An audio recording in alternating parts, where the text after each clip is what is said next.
नमस्कार, मी प्रियांका। मी तुम्हाला आज एक रानभाजी करून दाखवते। ही रानभाजी म्हणजे ही कंटोळी आहे, कंटोळीची भाजी। ही बघा, ही अशी असते। ह्याची भाजी मी तुम्हाला आज करून दाखवते। ह्याच्यामध्ये मोठी पण येतात, पण मी लहान मुद्दाम घेतलेत कारण ही कवळी असतात, कापायला पण बरी पडतात। जरा मोठी असली की आतमध्ये बिया पण त्याच्यात जून झालेले असतात। मग आता त्यासाठी लागणारे साहित्य मी तुम्हाला सांगते।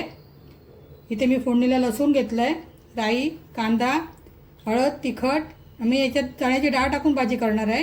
चण्याची डाळ घेतली आहे, ओलं खोबरं घेतलं आहे, हिंग, तेल आणि मीठ। आता मी तुम्हाला कशी कापायची दाखवते। हे देठ आणि पाठीमागची बाजू अशी कापून घ्यायची। आणि बघा, ही असा छोटी आणली ना बारकी की ही अशी कवळी असतात, आता बे पण कवळ्या असतात तिच्या। मी असे पातळ पातळ स्लाइस करत जायचे, इथे पातळ पातळ कापायचं। मग ती शिजतं पण चांगलं। वाफेवर शिजवायची आपल्याला ही भाजी। असं देठ आणि हे कापून घ्यायचं। बघा, ही कवळी आहे अगदी भाजी।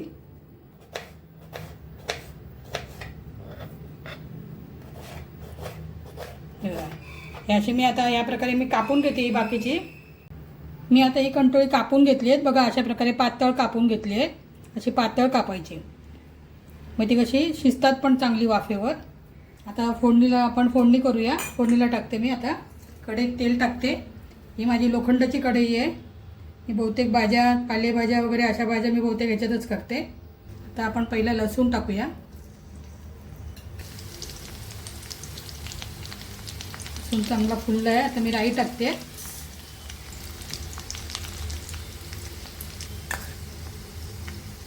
राई चांगली तडतडली आहे। आता मी कांदा टाकते।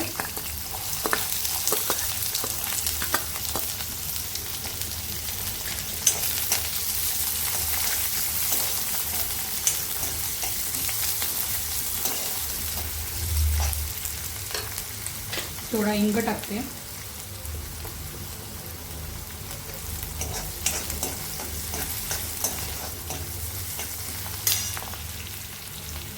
आता मी लाल तिखट आणि हळद टाकते।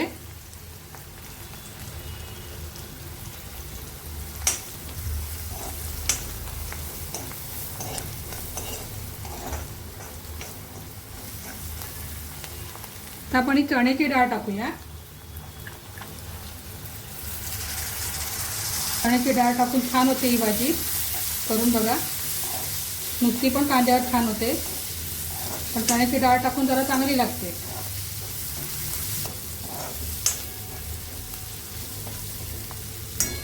आता आपण ही कंटोळी टाकूया याच्यात, कापलीत ती, आणि चांगलं ढवळून घेऊया।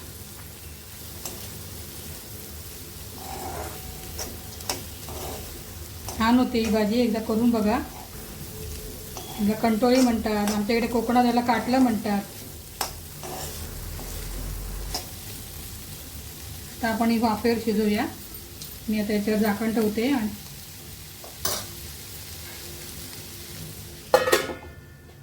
याच्यावर पाणी ठेवूया। वाफेवर ती चांगली शिजेल। 10 मिनिटांनी उघडून बघूया आपण। आता मी झाकण उघडून बघते।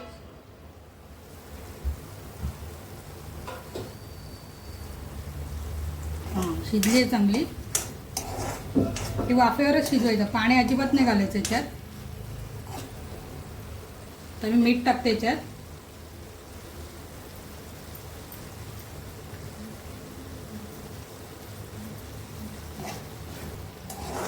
छान झाली आहे भाजी। आता आपण ओलं खोबरं टाकूया।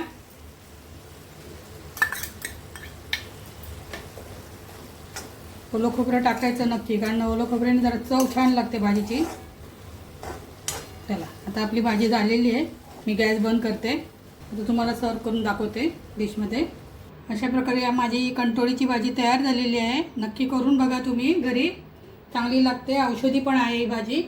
माझी ही रेसिपी तुम्हाला आवडली असेल तर माझ्या व्हिडिओला लाईक करा, शेअर करा आणि मला नक्की सबस्क्राईब करा। धन्यवाद।